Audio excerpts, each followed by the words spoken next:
하나님을 찾으라 그리하면 살리라 라는 제목으로 우리 성도님들과 말씀 나누겠습니다. 하나님을 찾으라 그리하면 살리라. 자, 하나님께서 오늘 우리에게 찾으라고 하십니다. 자, 무엇을 찾으라고 하시는가 하면요, 자, 이것이 오늘 사실 오늘 말씀의 결론이면서 핵심이면서 요지입니다. 자, 우리가 오늘 이 말씀 받으면서 우리 가슴에 잘 새겨가지고요, 이 말씀대로 이루어내시면은 우리가 하나님께서 주시는 엄청난 축복을 받게 되어 있습니다. 하나님께서 하나님을 찾으라고 하세요. 자, 오늘 본문 4절에서 나를 찾으라 라고 했습니다. 이건 제가 하는 말이 아니고 하나님께서 나를 찾으라. 또 6절 말씀 보니까 여호와를 찾으랴 그리하면 살 것이다 라고 했습니다. 자, 우리 성도님 살기 원하시죠? 저도 살기 원합니다. 자, 살기 원하면 꼭 하나님을 찾으라고 말씀하세요. 아주 강력하게 권하고 계십니다. 너무나 중요한 명령이에요. 하나님을 찾으라. 그러면 살리라 입니다. 자, 우리가 정말로 살긴 살아야 되는데 우리가 제대로 살아야 되잖아요. 우리가 바로 살아야 되잖아요. 정말 사는 것처럼 우리가 살아야 되잖아요. 자, 오늘 말씀에 여기에 분명한 해답이 있습니다. 하나님을 찾으라는 거예요. 부지런히 우리가 하나님을 찾으면 우리가 살 것이다 라고 했습니다.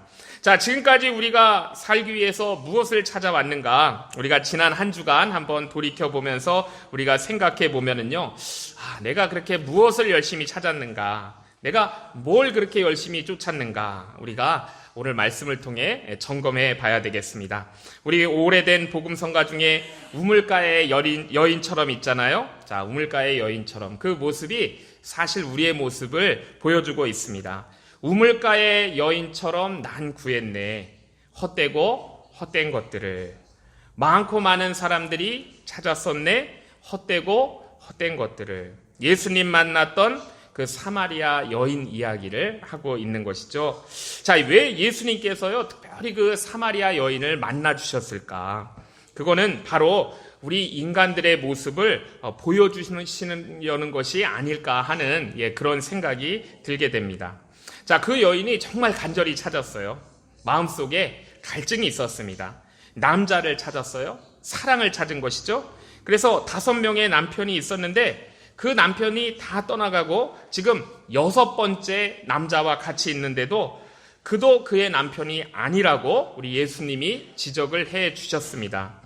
자, 인생의 갈증을 해소하기 위해 지금까지 찾아온 것이 무엇이었는가? 어떻게 보면 계속 헛된 것을 찾아왔다는 거예요. 너무나 가련하고 안쓰럽습니다. 자, 그 여인에게 예수님이 다가오셔가지고 한 번 마시면 영원히 목마르지 않는 그런 물을 주시겠다라고 얘기했습니다. 자, 그 여인이 거기서 그 물을 찾은 거예요. 바로 생수 되시는 우리 예수님을 거기서 찾은 것입니다. 자, 우리 삶의 정답이 뭘까요? 우리가 꼭 기억해야 됩니다. 하나님을 찾는 것이 우리 인생의 해답이에요.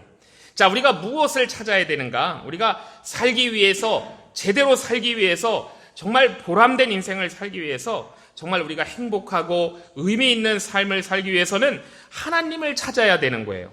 자, 그런 의미에서 우리 성도님들 기도하는 마음으로 한번 따라해 주시면 좋겠습니다. 하나님을 찾으라. 그리하면 살리라.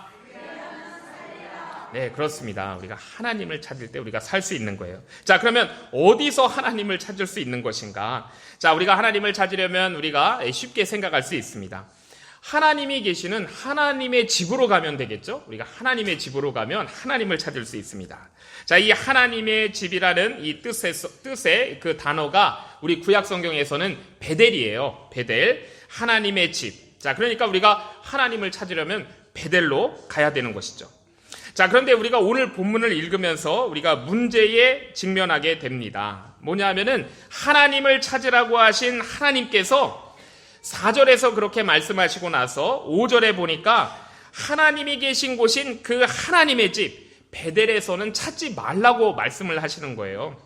5절에서 보니까 4절에서 하나님을 찾으라고 해놓으시고 5절에서는 뭐라고 말씀하시냐면요, 베델을 찾지 말며 길갈로 들어가지 말며 부엘세바로도 나아가지 말라라고 했습니다. 아니, 이건 또 무슨 말씀일까 우리가 생각하게 되는데요. 하나님의 집이란 뜻의 그 베델. 자, 이것뿐만이 아니고 이제 두 지명이 더 나옵니다. 세 지명, 베델과 길갈과 브엘세바. 오늘 본문에 나오는 지명들인데요. 오늘 우리가 이 지명들을 좀 잘 기억해야 됩니다. 이 세 곳 모두가 다 당시 북이스라엘이 성지로 삼아가지고 여기서 굉장히 종교 행위를 활발하게 했던 곳이에요. 베델, 브엘세바, 길갈입니다. 자, 베델은요, 야곱이 하나님의 약속을 받고 제단을 쌓았던 곳이 베델이잖아요. 자, 길갈은 이스라엘 백성들이 요단강을 처음 건너가가지고 거기다가 돌 12개를 세우고 할례를 행하고 유월절을 지켰던 정말 그 가나안의 첫 번째 성지입니다. 자, 그때 거기서 만나가 딱 그치고요. 정말로 의미 있는 곳 길갈이에요. 자, 그리고 브엘세바는요, 아브라함과 이삭이 정말로 어려운 가운데 하나님의 약속을 받고 그들이 거기다가 제단을 쌓았던 곳이 바로 브엘세바입니다. 자, 그렇기 때문에 이 베델과 길갈과 이 브엘세바는 역사적으로 볼 때, 신앙적으로 볼 때 다 성지인 거예요. 이스라엘의 성지. 자, 그런데 이제 시간이 지나면서 어떻게 됐는가? 이 성지에서 하나님이 사라진 거예요. 그러니까 사람들이 자기가 원하는 모양대로 만들어 놓은 종교 행위만 가득 차면서 거기에 우상까지 들어오게 되었습니다. 자, 이 북이스라엘이 유다로부터 떨어져서 이제 남북이 나뉘어졌을 때 10개의 지파를 끌고 나간 여로보암 1세입니다. 자, 북이스라엘 백성들이요, 남쪽 유다의 그 예루살렘 성전으로 가지 못하도록 이 금송아지 둘을 북이스라엘에 만들어 세웠습니다. 하나는 저 북쪽 끝에 단이라는 곳에 세웠고 또 하나는 이 베델이라는 곳에 두었어요.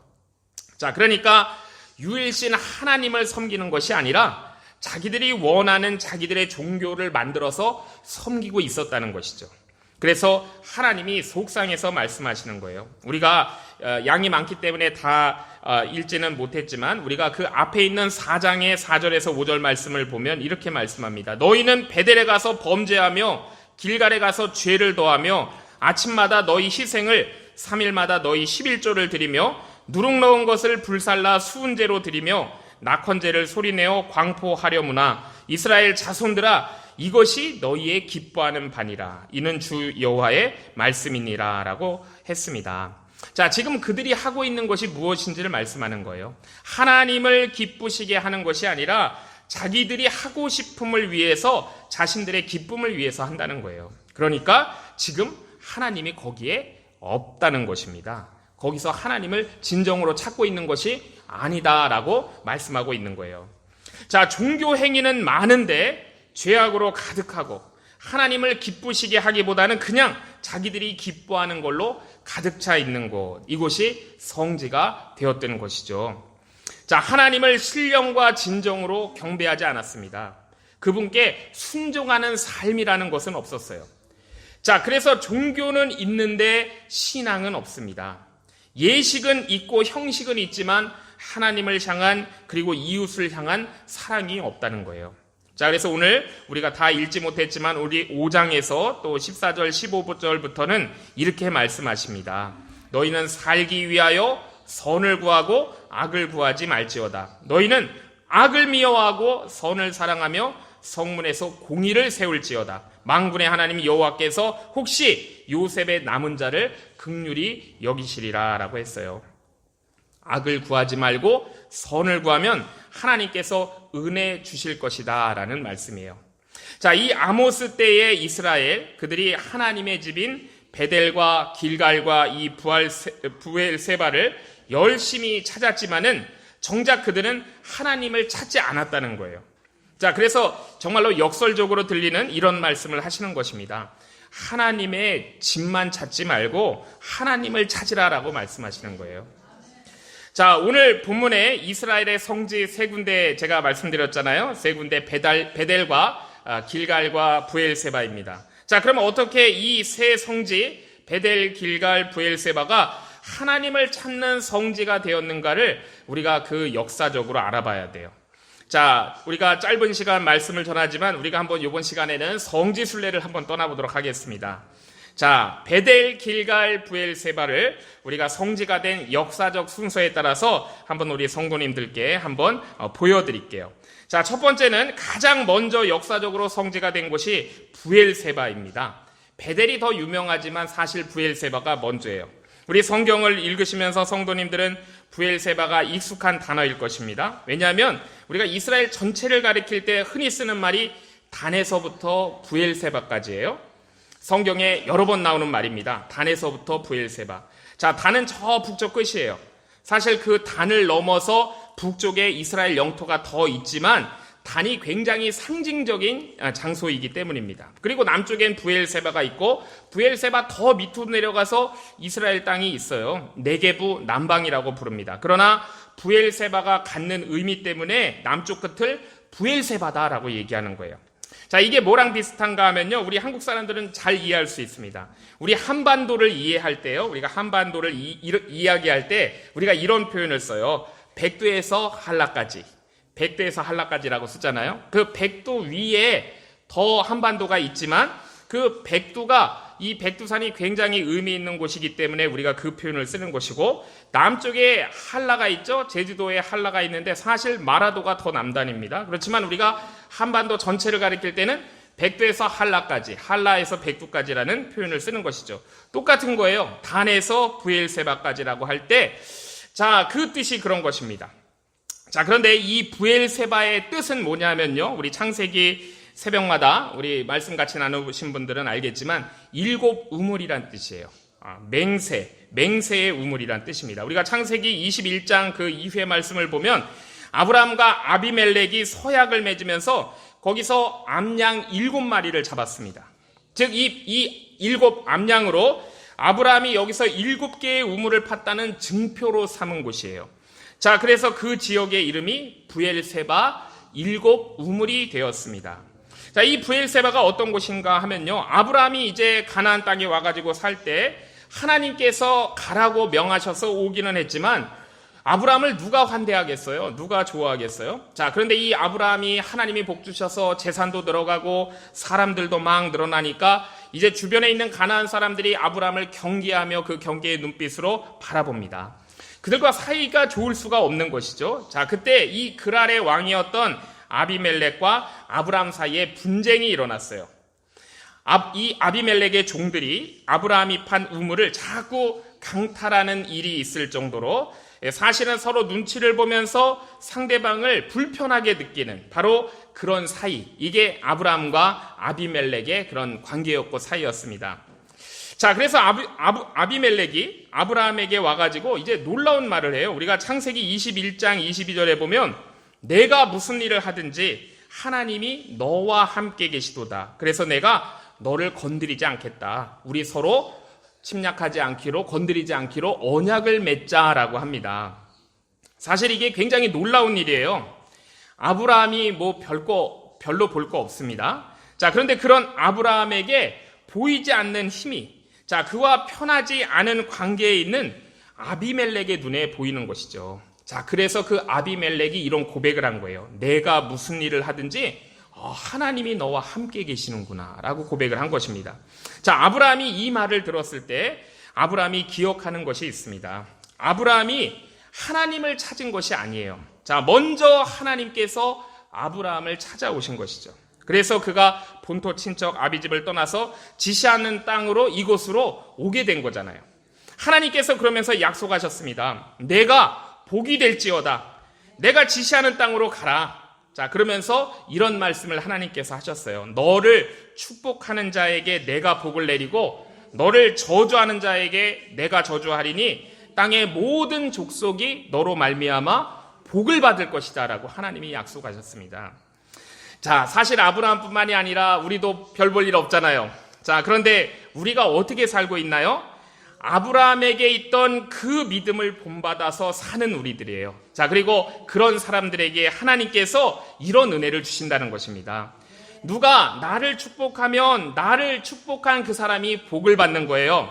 누가 나를 저주하면 내가 굳이 그 사람을 저주할 필요가 전혀 없는 거예요. 왜냐하면 하나님이 택하신 사람을 저주하게 되면 하나님께서 나를 저주하는 그 사람을 저주하신다는 겁니다. 이게 아브라함에게 있었던 복이었어요. 자, 지금 하나님께서 그 약속의 모습을요, 이 아비멜렉을 통해서 그대로 보여주신 거예요. 자, 그걸 아비멜렉이 알게 된 것입니다. 그래서 지금 아브라함한테 난 저주하지 못하겠다는 거예요. 아브라함 너를 축복하겠다는 것입니다. 자, 이것을 알아서 아비멜렉이 지금 아브라함을 인정하면서 축복한 거예요. 내가 무슨 일을 하든지 하나님이 너와 함께 계신다라고 축복했어요. 자, 이 말을 들을 때요, 이 아브라함은 이제 알았을 겁니다. 그리고 감격을 했을 거예요. 하나님께서 자신을 불러내실 때 정말 무능하고 정말로 미약하고 별로 카리스마도 없는 자신을 이끌어서 여기까지 인도해 주셨고, 여기서도 하나님이 이와 같이 함께 하실 때 아브라함이 얼마나 감격했을까요? 자, 그래서 이 아브라함이 뭘 하냐 하면 그 부엘세바에 나무를 심습니다. 에셀 나무를 심어요. 자, 그 에셀 나무를 심고 성경의 표현대로 하면 영원하신 하나님의 이름을 불렀다라고 그렇게 기록하고 있는데요. 자, 우리가 창세기에서 여호와의 이름을 불렀다라는 것은, 이 창세기의 표현은 하나님께 제사 드렸다는 뜻이에요. 하나님을 예배했다는 뜻이에요. 바로 그곳이 부엘세바입니다. 자, 그런데 이제 나중에 이 아브라함의 아들 이삭도 이곳에서 하나님의 약속을 다시 받아요. 이 부엘세바에서 똑같은 아브라함에게 주셨던 약속을 받으면서 이삭도 이곳에서 하나님을 예배합니다. 그곳이 바로 부엘세바예요. 자, 하나님께서 아브라함과 이삭을 찾으셨기 때문에 아브라함과 이삭이 자신을 찾아주신 그 하나님을 찾아갔던 곳이 부엘세바예요. 자, 이것이 부엘세바입니다. 자, 그 다음에 이 부분에는 이제 장소를 옮겨가 볼게요. 두 번째는 베델입니다. 역사적인 순서로 볼 때 베델이에요. 자, 여기는 이제 베델은 야곱의 이야기를 빼놓을 수 없는 것이죠. 아브라함과 이삭의 자식 야곱이에요.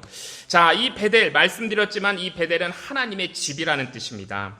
야곱이 에서를 속였잖아요. 장자의 축복을 가로챘고 집안 분위기가 굉장히 살벌했습니다. 자, 이 부모님이 보니까 지금 이러다가는 형제 사이에 이건 살인이 날 것 같아요. 그래서 에서 몰래 야곱을 그 하란에 있는 그 삼촌 라반의 집으로 보냈습니다. 자, 야곱이 그동안 얼마나 부모님의 사랑을 많이 받고 자랐을까요? 편하게 잘 살다가 이제 처음으로 정처 없는 나그네 신세가 되는 것이죠. 나이도 어렸을 거예요. 자, 그런데 이제 정처 없이 나갔고, 자, 길을 가다가 어두워졌고 굉장히 지쳐서 이제 어디선가 잠을 청해야 됐습니다. 자, 잘 곳이 없어요. 그래서 그 광야에서 이제 노숙을 하게 되는 것이죠. 야곱이 첫 번째 노숙을 했던 그곳이 바로 베델입니다. 자, 너무 좋지 않아요? 머리 댈 곳도 없었어요. 우리 예수님께서도 인자가 머리 둘 곳이 없다라고 그러셨는데 야곱이 이때 머리를 기댈고 잘 곳이 없었습니다. 그래서 이제 주위를 살펴보니까 베개로 쓸만한 이제 돌멩이가 그걸 찾은 것 같아요. 돌베개로 삼아가지고 그것을 베고 벌판에 누운 거예요. 자, 얼마나 처량하고 정말로 얼마나 외롭고 얼마나 무서웠겠어요. 자, 그렇게 외롭고 처량하고 힘들고 그래서 거기서 누워서 자는데 거기 자기 혼자인 줄 알았는데 혼자가 아니었던 거예요. 자, 그날 밤 꿈을 꿉니다. 자, 하나님께서 환상 가운데 보여주셔요. 이 사닥다리가 땅에 서 있는데 저 꼭대기는 하늘에 닿아 있는 거예요. 하나님의 사자들이 거기서 오르락 내리락 하고 사닥다리가 하늘에 이어져 있는 것을 보여주셨습니다. 자, 그럼 제가 여기서 우리 성도님들께 질문 하나 던질게요. 자, 사닥다리가 하늘에서 땅으로 내려온 것일까요? 땅에서 하늘로 올라간 것일까요? 네. 자, 설명을 드릴게요. 자, 예전에 우리 창세기를 보면요, 사람들이 약했을 때 사람들이 자신들이 가진 기술하고 자신들이 가진 물자와 힘을 가지고 탑을 높이 쌓아가지고 하늘에 닿으려고 했어요. 우리 창세기 11장에 나오는 바벨탑 사건이죠. 인간이 너무 교만해가지고 우리가 하늘에 닿겠다라고 해가지고 우리가 하나가 되고 흩어지지 말자, 흩어짐을 면하자라고 했는데, 자, 그런데 이게 될 일이 아니었습니다. 우리 하나님께서 인간들의 이 오만함을 보시고 거기서 언어를 혼잡하게 하셨어요. 자, 그게 바벨탑 사건이잖아요. 밑에서부터 위로 쌓아 올라가서 인간이 하나님과 같이 되려고 하는 그 오만함을 보여주시는 것이 바로 바벨탑 사건입니다. 자, 그리고 지금 외로운 야곱에게 보여주신 이 사닥다리는 하늘에 있는 하나님의 사자가 내려왔다 올라갔다 하는 사닥다리예요. 하나님께서 당신의 사자를 내려보내시는 사닥다리입니다. 바벨탑이 사람의 탑이라면 야곱의 사다리는 하나님의 사다리예요. 밑에서 위로 올라가는 교만의 바벨탑은 죄악인 것입니다. 그러나 하늘에서 밑으로 내려오는 하나님의 사닥다리는 은혜를 말씀하시는 거예요. 자, 우리 성경이 말씀하는 신앙이라는 것이 무엇인가? 하나님께서 사람을 찾아오셨다는 거예요.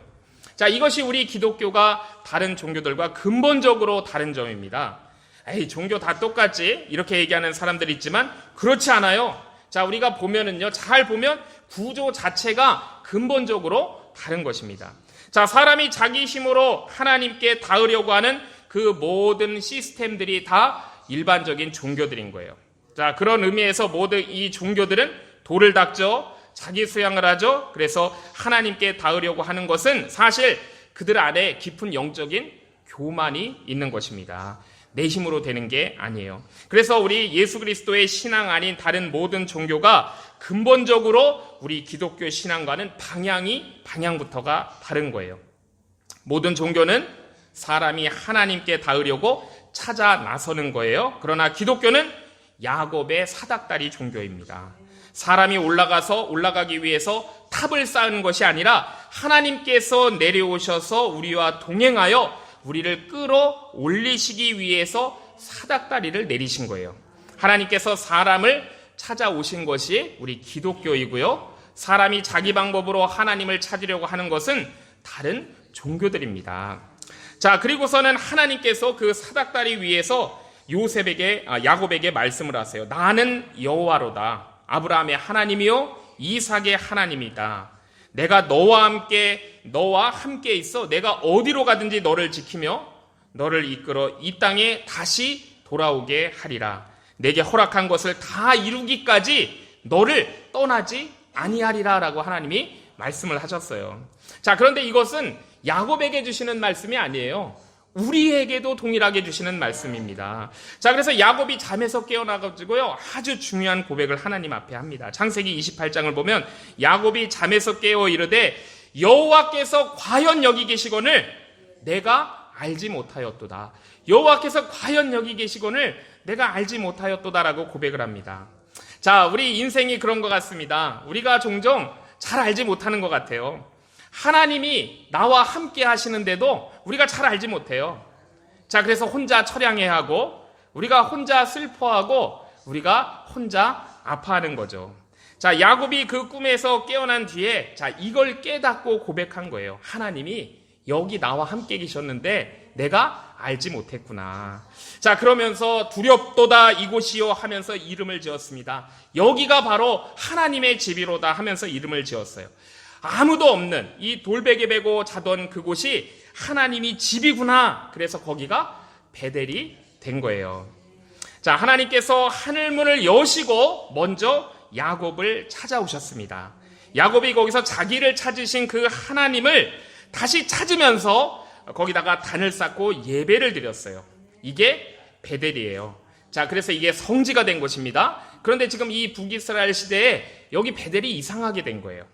자, 그 다음에 세 번째 장소는요, 이제 성지순례 세 번째는 길갈입니다. 길갈은 무슨 말이냐면 이 롤링이란 뜻이에요. 이 굴러가다라는 뜻입니다. 자, 그 지역 이름을 길갈이라고 하게 된 이유는 자, 그동안의 모든 수치스러움을 하나님께서 다 굴러가게 해서 없어지게 했다라는 뜻에서 거기가 롤링입니다. 길갈이에요. 자, 이스라엘 백성들이 요단을 건너가서 이제 가나안에 들어가게 되었을 때 하나님께서 요단을 건너게 하셨는데요. 그 요단을요, 우리 성지순례 가보신 분들 알겠지만 오늘날에도 그렇게 큰 강이 아니에요. 그냥 건너갈 수도 있습니다. 대단하게 깊은 것도 아니고 뭐 그렇게 넓은 것도 아니에요. 뭐 한강처럼 그런 큰 강이 아닙니다. 그런데 굳이 하나님께서 왜 언약궤를 앞세우게 하셨고 왜 굳이 하나님께서 제사장들을 앞세우게 하시면서 뒤에 백성들이 뒤따르게 하면서 그 물을 갈라지게 하셔가지고 그 요단을 건너게 하셨는가? 우리가 이걸 잘 생각을 해야 돼요. 자, 그렇게 하지 않고도 건널 수가 있는 곳입니다. 홍해랑은 다른 거예요. 자, 하나님께서 왜 굳이 그렇게 하셨는가? 하나님께서 그걸 통해서 뭘 깨닫게 하시려고 하시는 것인가? 자, 그들이 사실 40년 전에 정말로 수치스러운 그런 노예 생활을 하다가 하나님께서 그들을 찾아오셨어요. 그들을 찾으셨고 이끌어내셨고 출애굽을 하게 하신 거예요. 자, 그리고 그들의 죄악으로 말미암아 40년 광야를 방황하다가 이제 하나님께서 약속하신 정말 그 가나안 땅에 들어가게 된 것입니다. 그래서 사실은 그냥 들어가도 되는 것인데 하나님께서 그 요단을 홍해처럼 가르시는 거예요. 자, 그럼 이건 무엇 말씀하시는 거냐면요, 이건 너희가 하는 것이 아니고 하나님이 하신다라는 것을 알게 해주시는 거예요. 내가 하는 일이다, 이건 하나님이 하신다는 것을 깨닫게 해주시는 것이죠. 그러니까 하나님이 요단을 가르시고 그들이 들어간 가나안 땅의 첫 번째 장소가 바로 길갈입니다. 하나님께서 하신 일을 대대손손 기억하도록 이 12지파들이 12개의 돌을 취해가지고 거기에다가 그 돌무더기를 쌓았어요.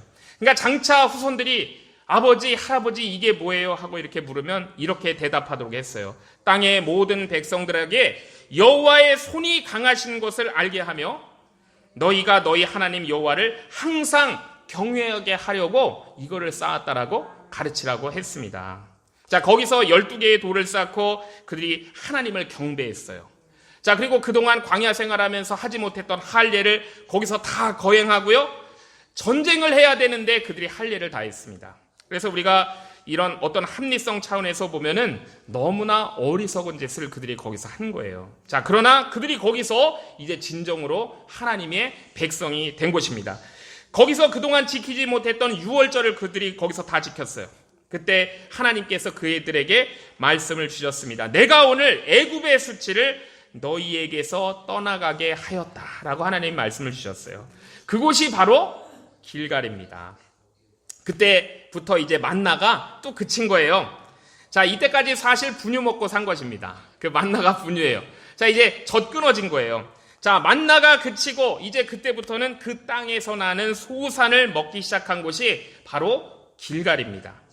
자, 하나님께서 그들에게 먼저 은혜를 베푸셨어요. 하나님께서 그들을 먼저 찾아오셨기 때문에 그들이 하나님을 경배한 곳, 그래서 성지가 된 곳, 그것이 세 번째 성지 길갈입니다. 자, 그래서 우리가 이 브엘세바, 베델, 길갈 이 세 성지를 통해서 우리가 분명히 깨닫게 되는 것이 있습니다. 이곳은 모두 사실 우리가 하나님을 찾는 곳이라고 사람들이 얘기했지만 사실은 우리가 하나님을 찾기 이전에 하나님께서 먼저 우리를 찾아오신 곳이에요. 자, 그곳이 성지입니다. 하나님께서 우리를 찾으시는 그 하나님을 우리가 찾는 곳, 이것이 성지가 된 거예요. 자, 하나님께서는 우리에게 손을 내미십니다. 하나님께서는 우리에게 은혜를 베푸세요. 그때 우리가 그 은혜의 손을 잡기 위해서 우리가 손 내미는 곳이 바로 성지가 된 것입니다. 자, 이 절망에 빠진 야곱에게 하나님께서 하늘문을 여시고 찾아오셨어요. 하늘에서 사람을 찾아 이 땅에 오신 분, 우리 예수 그리스도이십니다. 우리 예수님이 예수님의 사닥다리를 언급하셨잖아요. 빌립이 나다나엘을 예수님께 데리고 이렇게 가려고 했는데 나다나엘이 예수님께 오는 것을 보시고 나다나엘에게 이렇게 말씀하셨어요. 내가 진짜 이스라엘 사람이다. 내 안에 간사한 것이 없구나라고 하셨어요. 그때 나다나엘이 주님 어떻게 저를 아십니까? 그러니까 예수님이 빌립이 너한테 얘기하기 전에 난 사실 내가 무화과 나무 아래에 있는 것을 보았다라고 말씀을 하셨어요. 자, 이 무화과 나무 아래라는 것은요, 하나님 나라를 기대하는 그런 곳이라는 뜻입니다. 즉, 무화과 나무 아래에서 내가 기도하고 있는 것을 봤다라는 거예요. 그래서 나다나엘이 놀랐습니다. 당신은 정말 하나님의 아들이세요. 그 중심까지 알아보시는 주님의 그가 감동을 한 것이죠. 진정한 이스라엘의 왕이십니다라고 고백하니까 그때 예수님께서 이런 말씀을 하신 거예요. 내가 너를 무화과 나무 아래에서 보았다라고 함으로 믿느냐? 이보다 더 큰 일을 보리라. 야곱의 그 베델 사건을 암시하시면서요, 진실로 진실로 내게 이르노니 하늘이 열리고 하나님의 사자들이 인자 위에서 오르락 내리락 하는 것을 보리라라고 말씀을 하셨습니다. 자, 우리 예수님은요, 하나님께서 우리를 찾아오신 분이세요. 자, 우리가 아무 희망이 없게 됐을 때 야곱처럼 깊은 절망에 빠져 있는 우리 인간들에게 진짜 소망, 진짜 희망을 주시기 위해서 우리를 찾아오신 하나님이 예수 그리스도세요. 예수님에게 베델의 사닥다리가 연결되어 있습니다. 예수님과 하나님 사이에 하나님의 사자들이 오르락 내리락 하는 거예요. 그래서 예수님이 하나님께 가는 유일한 길입니다. 우리 힘으로 갈 수 없는 거예요. 그렇기 때문에 예수님이 하나님께로 가는 only one way예요. 내가 곧 길이요 진리요 생명이니 나로 말미암지 않고는 아버지께로 올 자가 없다라고 말씀하셨습니다. 자, 그리고 그 예수님께서 우리를 찾으세요. 우리 예수님께서 우리를 찾으시는데 어떻게 찾으시는가? 끈질기게 찾으십니다. 우리가 누가복음 12장에 보면 잃어버린 양 한 마리를 찾으시는 그 주님의 그 마음을 비유로 말씀하셨어요. 양 100마리가 있는데 그 중에 한 마리가 없어지면요, 그게 뭐 그렇게 대수겠어요. 100마리 중에 하나인데. 자, 그런데 우리 하나님이 찾으신다는 거예요. 왜냐하면 그게 저이기 때문이에요. 그 잃어버린 한 마리가 우리 성도님들이기 때문입니다. 자, 그래서 한 사람 한 사람을 끝까지 찾으신다고 말씀하세요. 그래서 예수님은 이 비유에서 이런 말씀하십니다.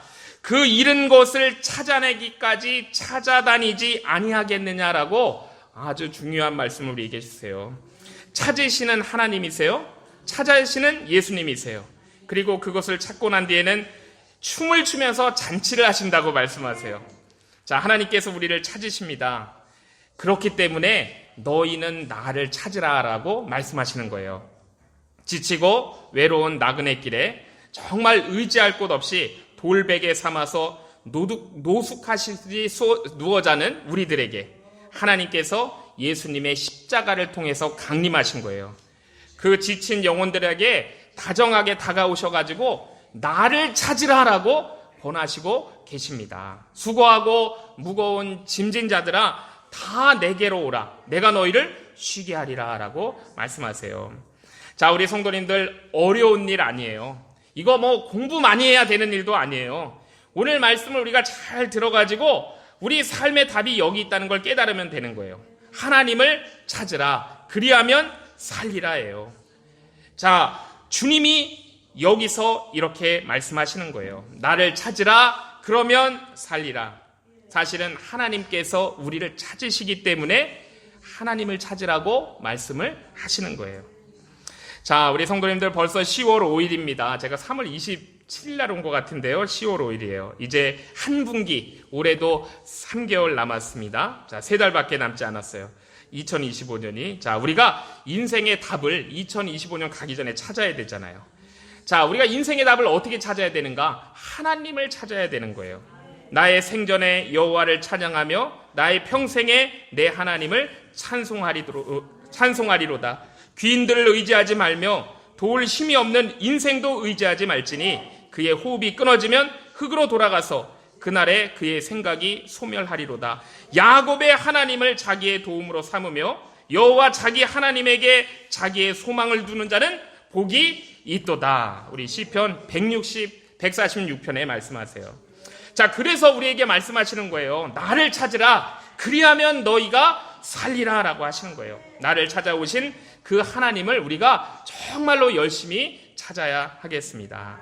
자, 그러면 이제 마지막으로요, 하나님을 우리가 어떻게 찾을 것인가 제가 구체적으로 몇 가지 말씀드리고 마치도록 하겠습니다. 자, 첫 번째, 신령과 진정의 예배를 우리가 회복해야 돼요. 우리 하나님을 예배하는 자들은요, 영과 진리로 예배하는 것입니다. 아버지께서는 자기에게 이렇게 예배하는 자들을 찾으신다라고 말씀하셨어요. 복 주시려고 찾으시는 거예요.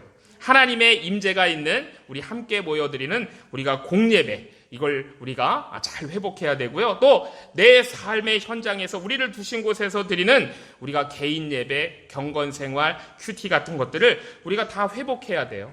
이게 하나님을 찾는 길이에요. 자, 그 다음에 두 번째는요, 부지런히 하나님의 말씀을 찾는 거예요.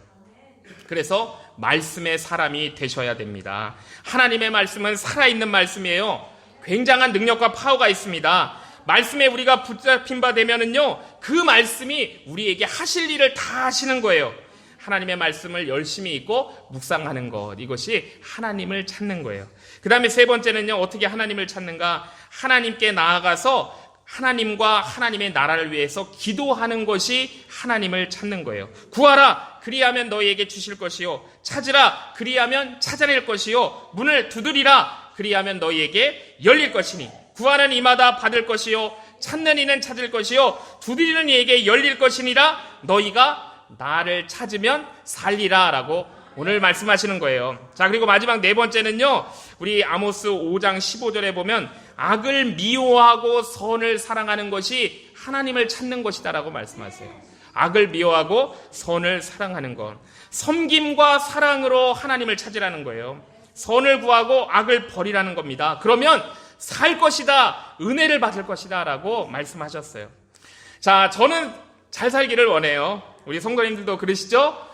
저는 제대로 살기 원해요. 우리 성도님도 그러실 거예요. 자, 의미 있게 우리가 살아야 되잖아요. 그러니까 우리가 하나님을 찾아야 되는 거예요.